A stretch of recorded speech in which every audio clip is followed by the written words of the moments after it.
Shalom saudara, apa kabar? Pasti semua dalam keadaan sehat dan tetap semangat di dalam Tuhan. Amin.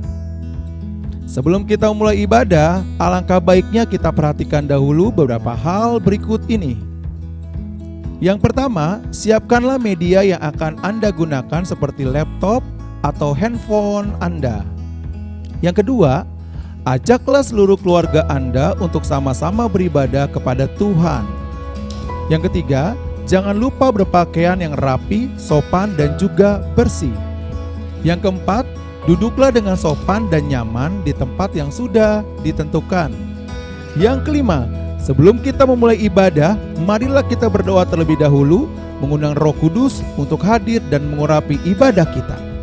Dan yang keenam, selama beribadah, marilah kita sungguh-sungguh dalam pujian dan penyembahan kepada Tuhan Yesus.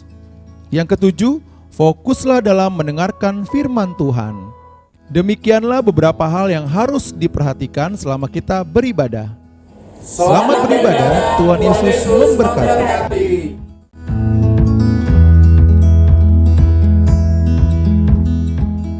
Shalom, shalom jemaat Allah yang ada di rumah. Haleluya, puji Tuhan. Dan kami percaya sukacitalah hadir di tengah-tengah kita dan juga semua Bapak Ibu yang ada di rumah. Dan percaya hari ini mujizat Allah terjadi bagi kita. Mari kita beri tepuk tangan bagi Tuhan. Haleluya, haleluya, haleluya.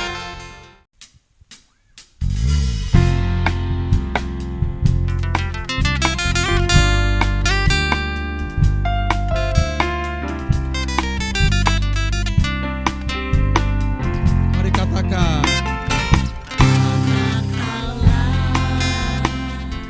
Yesus namanya menyembuhkan, menyucikan,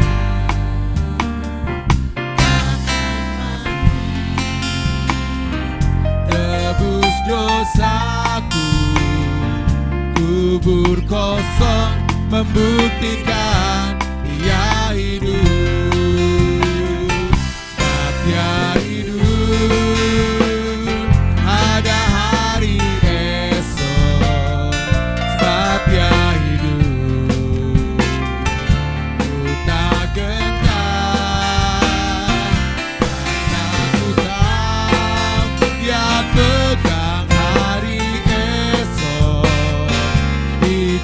Jadi berarti sebab Dia hidup.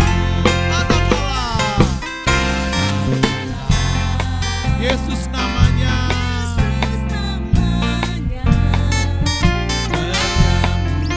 Dia menyucikan bahkan mati,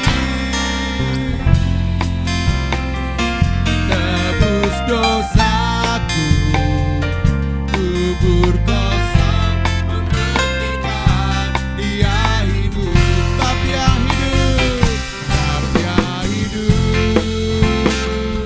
Ada hari esok, sebab Dia hidup, ku tak gentar.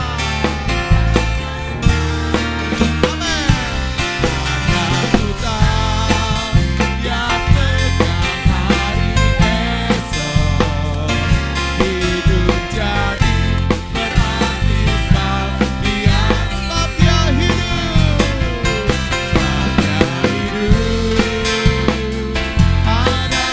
Ada hari esok,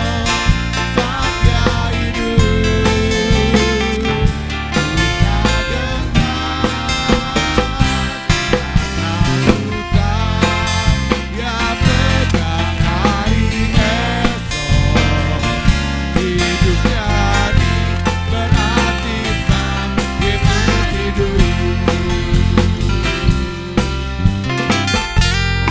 ku tak hidup, Dia telah naik ke surga, menyediakan tempat bagi kita semua, tempat yang sangat-sangat mulia. Karena Yesus adalah sahabat kita yang sejati, saudara. Dia sahabat yang selalu ada bagi kita semuanya. Dia adalah Yesus yang ada, yang hidup untuk selama-lamanya. Ada satu sobatku yang setia. Ada satu sobatku yang setia.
Siapkan hati kita untuk kita bersama-sama diberkati oleh firman Tuhan. Kita tundukkan kepala di hadapan Tuhan. Tuhan, saatnya kami akan duduk diam mendengarkan firman Tuhan melalui gembala pembina kami, Bapak Insinyur Niko Nyoto Raharjo. Mari Tuhan saja yang memberikan kepada kami pengertian yang dalam, sehingga bukan saja kami mendengar, tapi kami dapat melakukan, merenungkan firman Tuhan siang dan malam. Terpuji nama Tuhan, kami siapkan hati kami hanya buat Tuhan. Kasih Yesus. Yesus, aku cinta kepadamu. Yesus, aku cinta kepadamu. Yesus, aku cinta kepadamu. Yesusku, aku cinta Kau dengan segenap hatiku, dengan segenap jiwaku. Hanya Engkau yang patut disembah. Yesus, tak terukur kasih-Mu.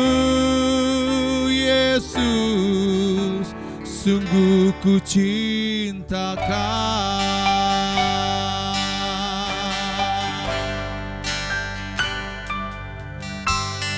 Yesus,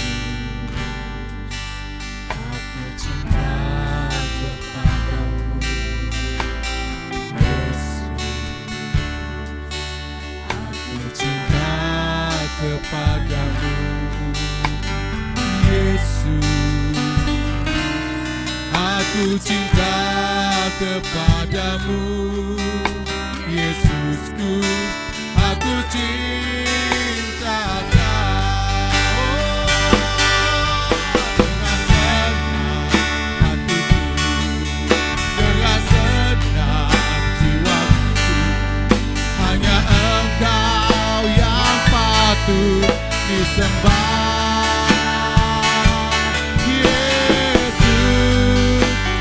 Terukur kasih-Mu. Yesus, sungguh ku cinta dengan segenap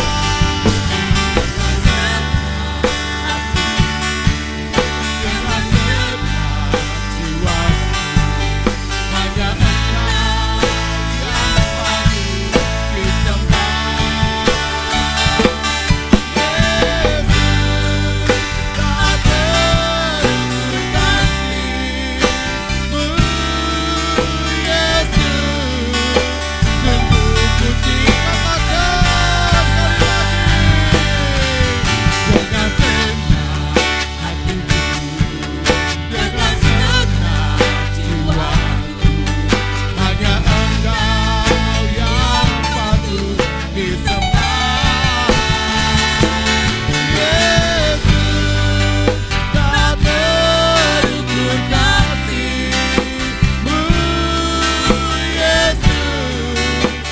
Ku cinta Kau. Yesus, sungguh ku cinta Kau.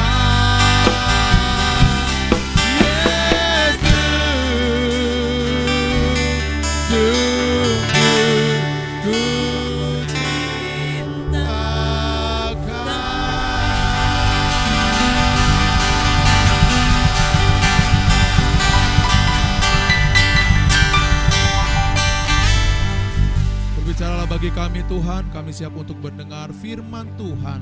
Hanya dalam nama Yesus, mari bersama-sama katakan, amin. Shalom semuanya.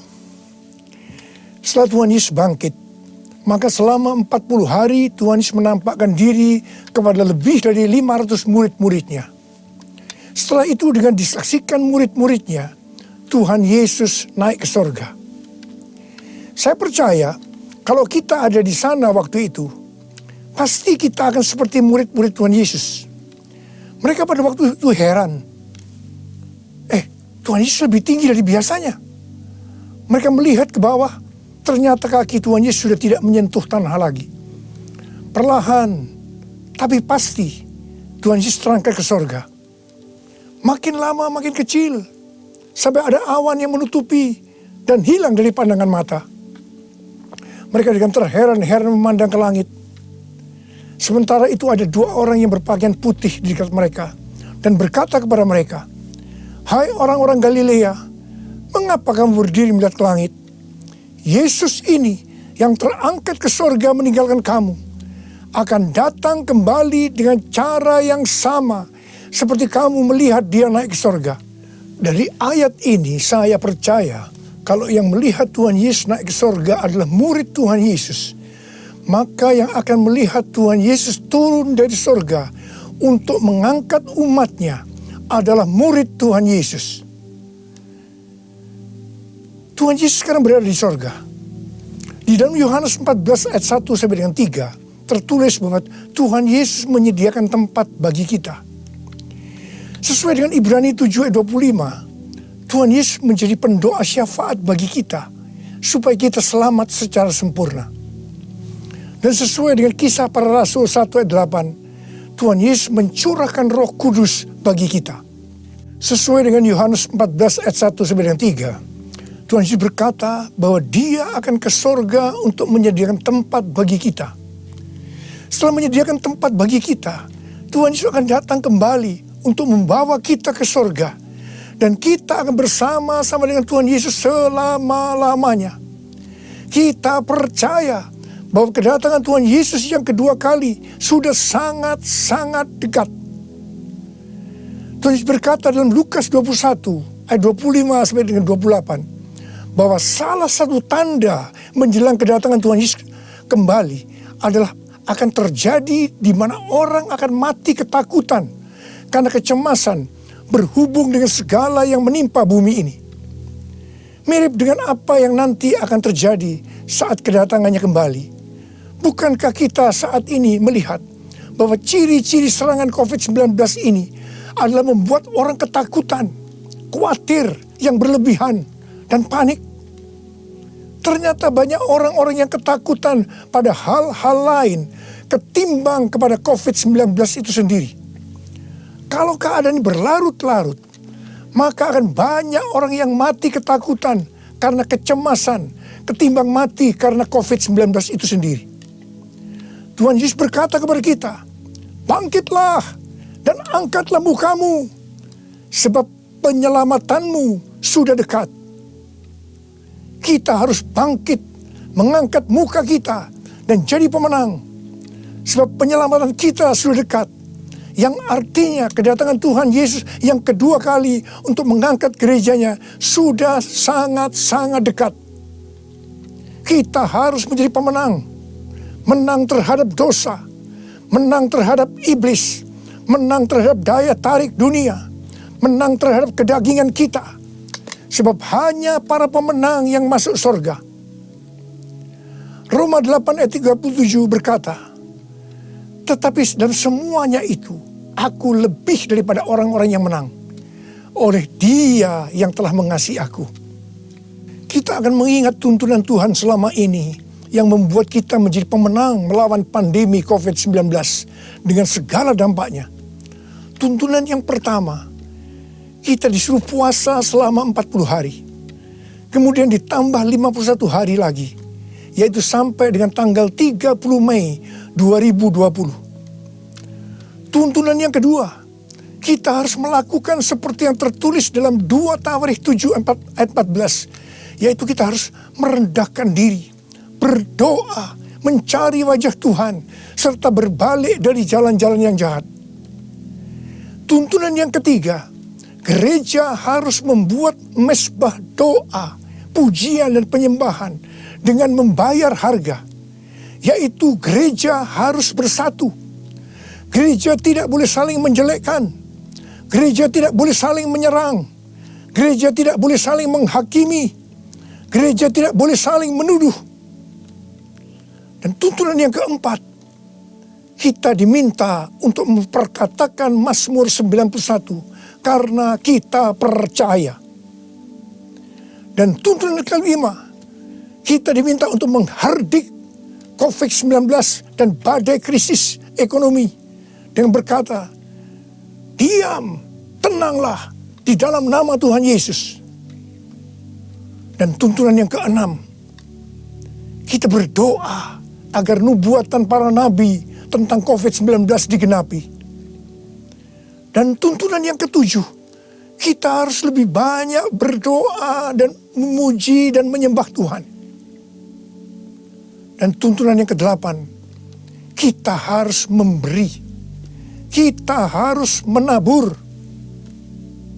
Dan tuntunan yang kesembilan, kita mengikuti protokol kesehatan pemerintah terkait COVID-19, yaitu physical distancing.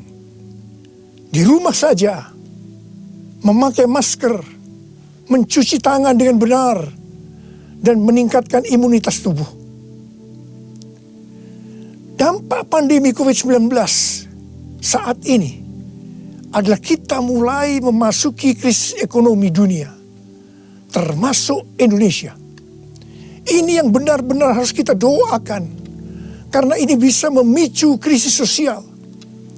Tuhan sudah memberikan cara supaya kita menang terhadap dampak krisis ekonomi, yaitu dengan cara kita harus memberi, kita harus menabur.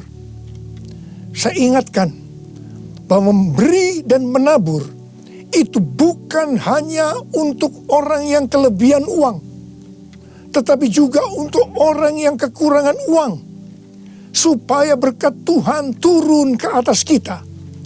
Sebab Alkitab berkata, berilah, maka engkau akan diberi. Saya ingat waktu Tuhan menyuruh saya membangun gedung SICC yang relatif besar. Keuangan yang ada jauh lebih kecil dibandingkan dengan biaya yang harus dikeluarkan. Setiap kali akan membayar termin, selalu dengan pergumulan yang berat. Sebiasanya Tuhan izinkan last minute, baru ada uang untuk membayar. Jadi setiap kali kita empot-empotan, kita hanya bergantung kepada Tuhan, karena kita tidak tahu bagaimana caranya untuk mendapatkan uang itu. Pada suatu hari, di tengah-tengah keadaan kita yang seperti itu, Tuhan menyuruh saya untuk melakukan kebaktian kesembuhan ilahi. Tuhan memerintahkan kepada saya seperti ini. Kamu pergi ke kota-kota di mana aku akan tunjuk. Kalau kamu tiba di kota itu, ajak gereja-gereja untuk membawa orang-orang miskin, orang-orang sakit, orang yang tidak punya uang untuk ke dokter. Pada saat itu belum ada BPJS. Dan orang yang tidak punya pengharapan. Sebab aku akan menyembuhkan mereka. Dan biayanya kamu yang harus mengusahakannya sendiri.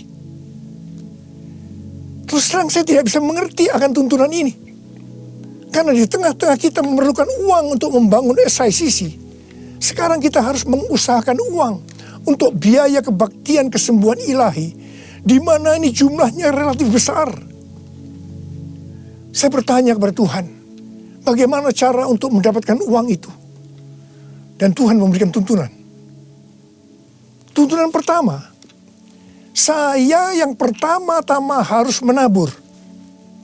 Seperti Daud waktu mempersiapkan pembangunan Bait Allah. Pertama-tama Daud sendiri secara pribadi yang menabur. Jadi pada waktu itu, saya merekam lagu-lagu saya dengan biaya sendiri. Dan hasil penjualan CD, semuanya saya serahkan untuk pembangunan SICC. Dan tuntunan yang kedua, Tuhan menyuruh saya untuk mengumumkan kepada jemaat untuk menabur. Tuhan berkata, siapa yang menabur untuk SICC, aku akan memberkati bukan hanya secara materi saja, tetapi juga kesembuhan, pemulihan, mujizat, dan lain-lain. Ternyata ketika jemaat mulai menabur, mereka mengalami janji Tuhan. Mereka juga mulai bersaksi dan makin banyak jemaat yang menabur. Jadi SICC ini dibangun tidak melalui penggalangan dana, tidak melalui pinjaman bank, dan sampai terakhir tidak ada hutang. Haleluya! Tuhan Yesus baik. Karena itu, mari saya mau mengajak saudara-saudara semua untuk kita menabur bagi mereka yang terdampak pandemi COVID-19 itu. Seperti yang tertulis dalam Amsal 14 ayat 21b yang berkata, berbahagialah orang yang menaruh belas kasihan kepada orang yang menderita.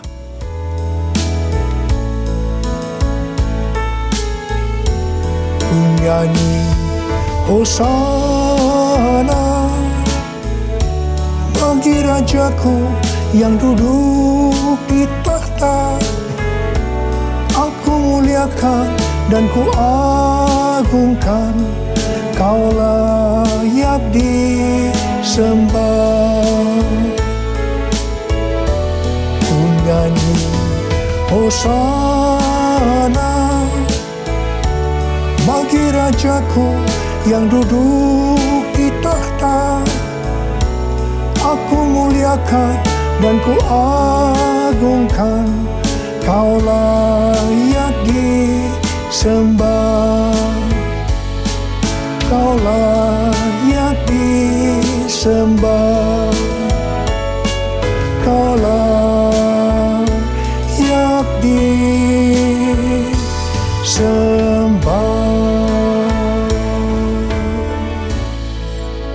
Ketika Tuhan Yesus akan naik ke sorga, Dia memberikan pesan yang terakhir kepada murid-muridnya.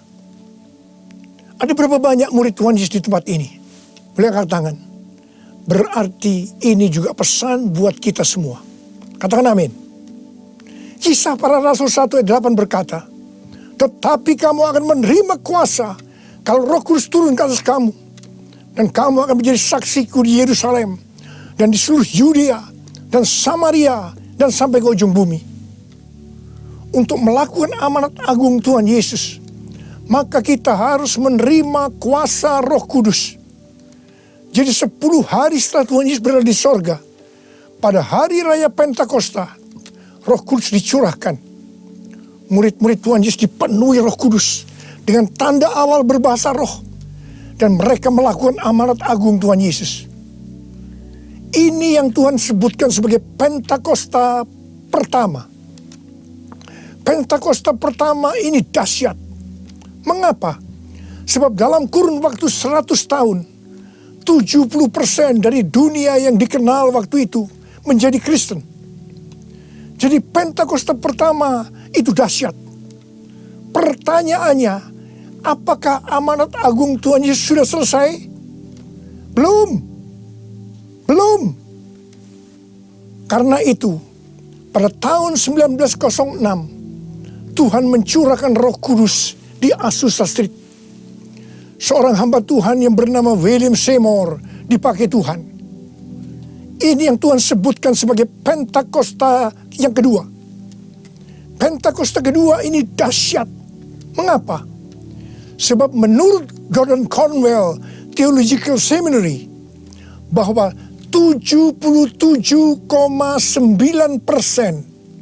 dari kekristenan yang ada saat ini dimulai dari awal tahun 1900. Berarti itu dimulai dari peristiwa di Azusa Street ini.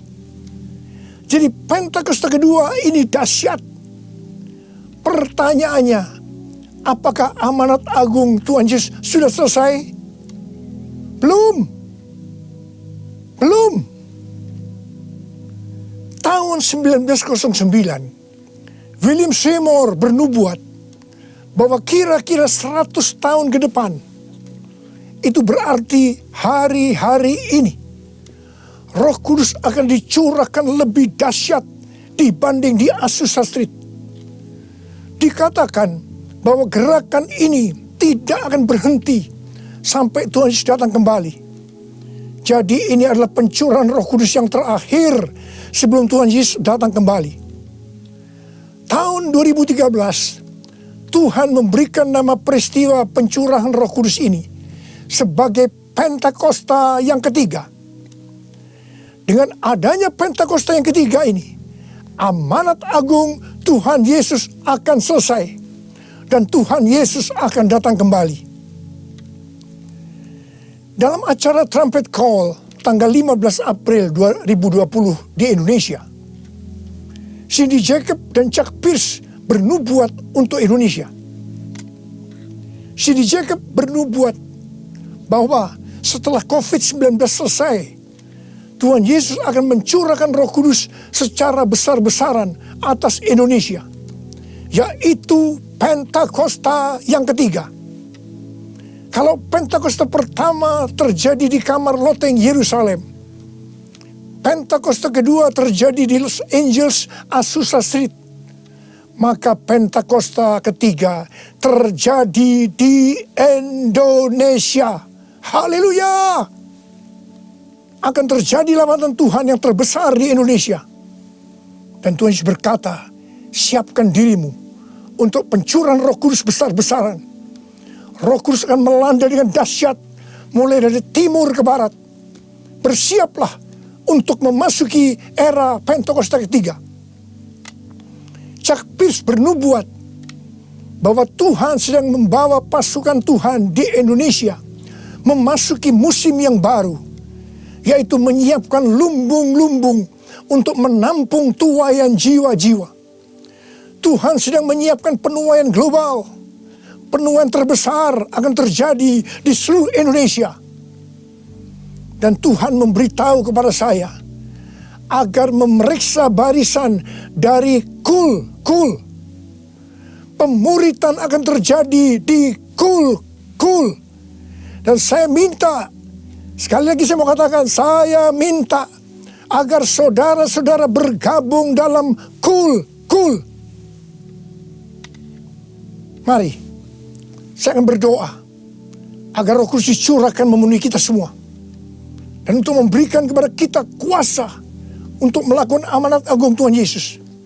Mari, saya ajak saudara untuk menyanyikan lagu ini bersama-sama.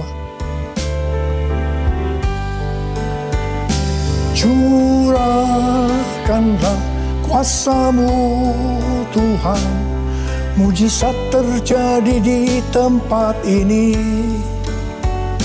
Curahkanlah kuasa-Mu Tuhan, mujizat terjadi sekarang ini. Curahkanlah kuasa-Mu Tuhan, mujizat terjadi di tempat ini. Curahkanlah kuasa-Mu Tuhan, mujizat terjadi sekarang ini. Mujizat terjadi sekarang ini. Mujizat terjadi sekarang ini.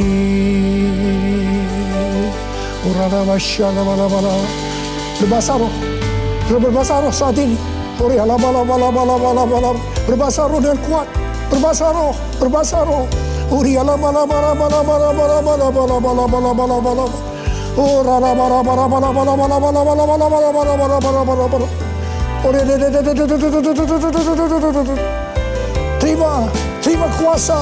Terima kuasa. Roh Kudus sedang dicurahkan. Api Pentakosta ketiga sedang turun saat ini. Terima kuasa untuk menjadi saksi Yesus, untuk melakukan amanat agung Tuhan Yesus. Terima.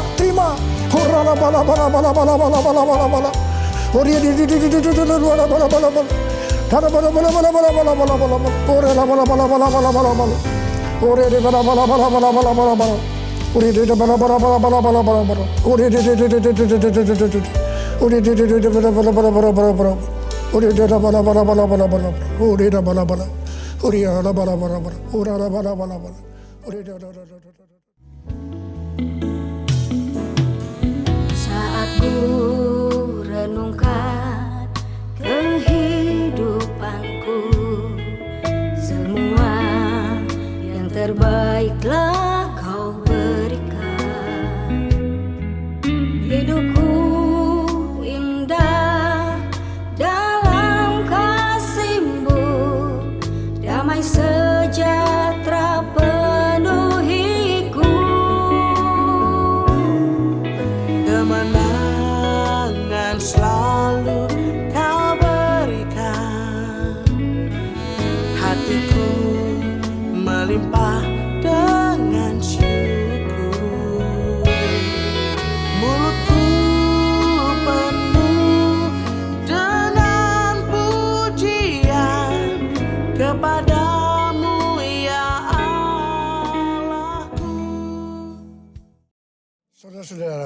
kita akan masuk ke dalam perjamuan kudus. Kita akan mengingat ayat ini. Sebab setiap kali kamu makan roti ini dan minum cawan ini, kamu memberitakan kematian Tuhan sampai Ia datang. Perjamuan kudus adalah perjamuan Tuhan Yesus sendiri. Setiap kali kita masuk dalam perjamuan kudus, Tuhan Yesus selalu berkata, biarlah ini menjadi peringatan akan daku. Mari, arahkan hati saudara kepada kebaikan Tuhan. Kita akan mengingat kebaikan Tuhan. Mari, tundukkan kepala. Siapakah kami ini ya Tuhan? Sebelum kami mengenal Engkau, kami semua orang-orang berdosa. Upah dosa adalah maut, mati. Tapi Engkau yang tidak berdosa telah dijadikan dosa oleh karena kami. Engkau harus turun dari sorga mulia, mati ganti kami dengan penderitaan yang luar biasa. Sungguh kalau kami pikirkan ya Tuhan, betapa baiknya Engkau itu.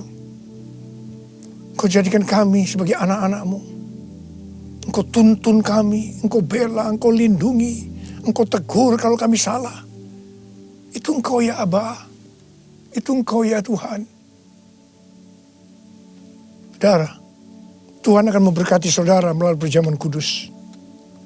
Tapi Tuhan mau agar kita makan dan minum dengan cara yang benar. Karena itu masing-masing sekarang berdoa. Introspeksi. Lihat keadaan dirimu masing-masing. Jangan menyimpan dosa. Mari. Lihat keadaan diri saudara.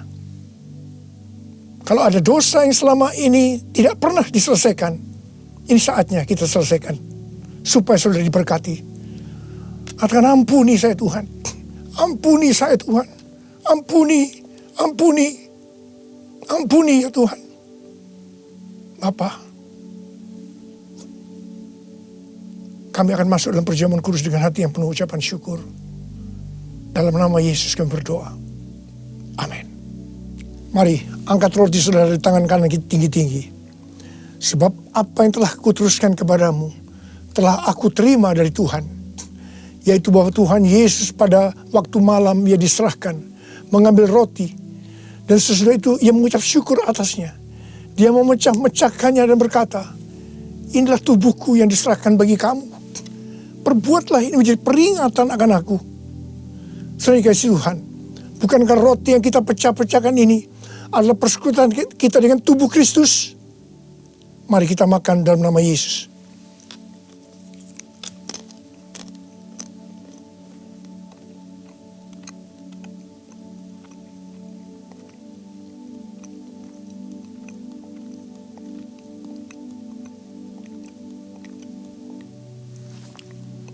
Mari, angkat cawan di tangan kanan saudara tinggi-tinggi. Demikian juga Ia mengambil cawan sesudah makan lalu berkata, cawan ini adalah perjanjian baru yang dimeteraikan oleh darahku. Perbuatlah ini. Setiap kali kamu meminumnya menjadi peringatan akan aku. Sudah dikasih Tuhan. Bukankah cawan pengucapan syukur yang atasnya kita ucapkan syukur adalah persekutuan kita dengan darah Yesus? Mari kita minum dalam nama Yesus.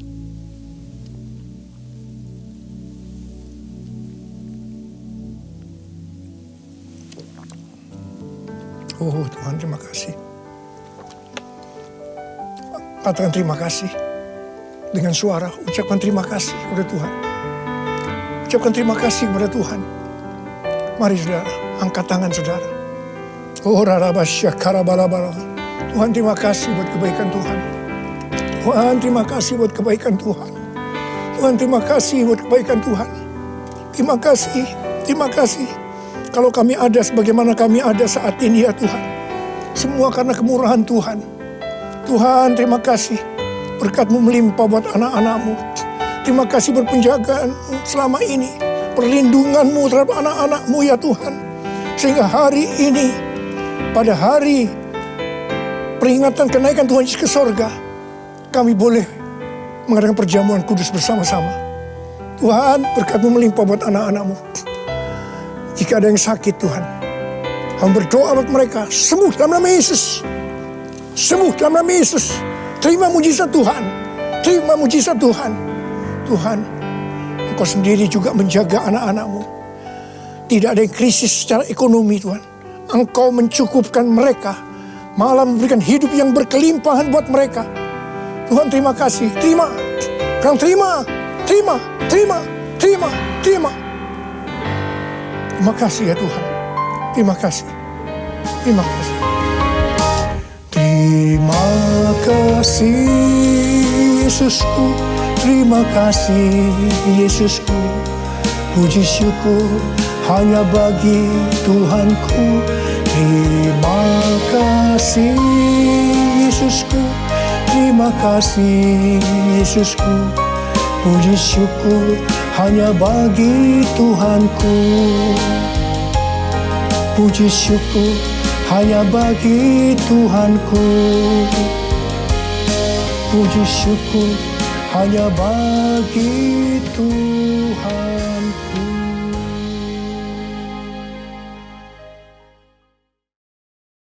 Saatnya kita akan membacakan Mazmur 91. Dalam lindungan Allah, orang yang duduk dalam lindungan yang maha tinggi dan bermalam dalam naungan yang maha kuasa akan berkata kepada Tuhan, tempat perlindunganku dan kubu pertahananku, Allahku yang kupercayai. Sungguh dialah yang akan melepaskan engkau dari jerat penangkap burung, dari penyakit sampar yang busuk. Dengan kepaknya ia akan menudungi engkau, di bawah sayapnya engkau akan berlindung. Kesetiaannya ialah perisai dan pagar tembok. Engkau tak usah takut terhadap kedahsyatan malam, terhadap panah yang terbang di waktu siang, terhadap penyakit sampar yang berjalan di dalam gelap, terhadap penyakit menular yang mengamuk di waktu petang. Walau 1000 orang rebah di sisimu dan 10.000 di sebelah kananmu, tetapi itu tidak akan menimpamu. Engkau hanya menontonnya dengan matamu sendiri dan melihat pembalasan terhadap orang-orang fasik. Sebab Tuhan ialah tempat perlindunganmu, yang maha tinggi telah kau buat tempat perteduhanmu. Malapetaka tidak akan menimpa kamu dan tulah tidak akan mendekat pada kemahmu. Sebab malaikat-malaikatnya akan diperintahkannya kepadamu untuk menjaga engkau di segala jalanmu. Mereka akan menatang kau di atas tangannya supaya kakimu jangan terantuk kepada batu. Singa dan ular tedung akan kau langkahi. Engkau akan menginjak anak singa dan ular naga. Sungguh hatinya melekat kepadaku, maka aku akan meluputkannya. Aku akan membentenginya sebab ia mengenal namaku. Bila ia berseru kepadaku, maka aku akan menjawab. Aku akan menyertai dia dalam kesesakan. Aku akan meluputkannya dan memuliakannya. Dengan panjang umur akan kukenyangkan dia, dan akan kuperlihatkan kepadanya keselamatan daripadaku. DNA kita adalah restorasi Pondok Daud. Prajurit-prajurit Tuhan yang gagah perkasa, yang mempunyai gaya hidup, berdoa, pujian dan penyembahan dalam unity, siang dan malam, serta melakukan kehendak Bapa pada zaman ini. Bagi saudara yang rindu menabur di gerejanya seperti persembahan, persepuluhan, diakonia, ucapan syukur, misi dan lain-lain, dapat mentransfernya di rekening GBI Duta Permai, atau juga dapat melalui OVO dan GoPay. Untuk seluruh taburan yang saudara berikan, Tuhan Yesus memberkati berlimpah-limpah.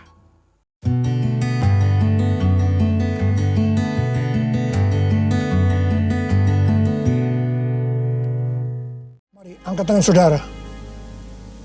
Terimalah berkat Tuhan. Kasih karunia yang berlimpah-limpah daripada Allah Bapa di dalam Anak yang tunggal Yesus Kristus. Persekutuan yang manis dengan Roh Kudus menyertai saudara sekalian mulai hari ini sampai Tuhan Yesus datang menjemput kita di awan-awan, dan bahkan sampai selama-lamanya. Yang percaya bersama-sama katakan amin.